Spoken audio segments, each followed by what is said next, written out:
With the global push towards renewables, the Australian battery industry is trying to pull back its reliance on international suppliers, including China. Companies want to make more of the components here, following surging demand for home energy storage systems. Experts say the sector could be worth more than $7 billion in the next decade.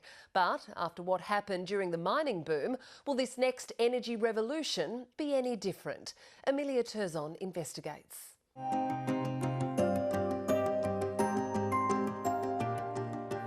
These workers are building Australia's renewable future. We have 3 cables to this component and this we put in the battery as a safety device. This factory employs 50 local workers, giving some a second chance at a career. I was a stay-at-home mum and I got offered the job and came in for an interview and on-site training, and here I am. The company's batteries mostly go into off-grid homes to store solar energy. As the Australian market for home storage grows, its founder is on a mission to hire local staff, but that is proving a tough business.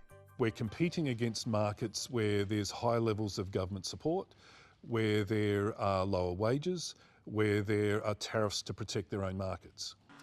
At every turn, local production is more expensive. Typically, we'd be looking around a 30 to 40% saving if we were to have the cabinets manufactured in China.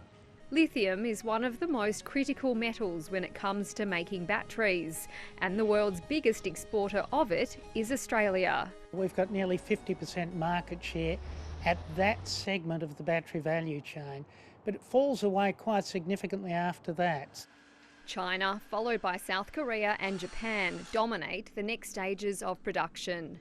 The core lithium cells that power batteries aren't being made here. Instead, these are being imported from China, and that is where the real growth is for Australia's battery industry. The Australian battery industry is worth $1.3 billion a year, employing 6,000 people, most of them in mining. But if we could do more of the production here, the industry could be worth almost $7 billion by 2030, creating almost 35,000 jobs. Experts say that money is already going into refining raw minerals here.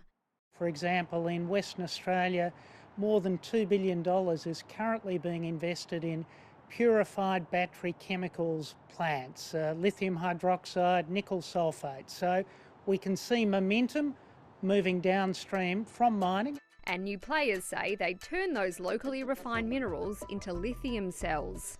We need to stop importing, and sometimes importing Australian product that's been processed overseas. We really want to stop that. But not everybody is convinced. This Brisbane company makes its hardware in China to keep expenses down.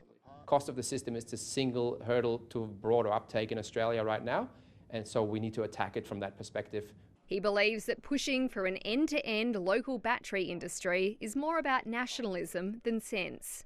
It's a little bit of the pendulum swinging back after years of embraced globalization and free trade. We have to produce products with a very, very high value add that are high-tech products because labour is essentially expensive in Australia.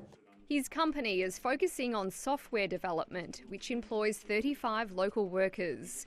But for Bradley Patton, seeing staff on the factory floor is the biggest reward. I love what we're doing. I love seeing the results of what we're building, and I just feel strongly that we need to provide opportunities for employment in Australia. Charging ahead with new industries.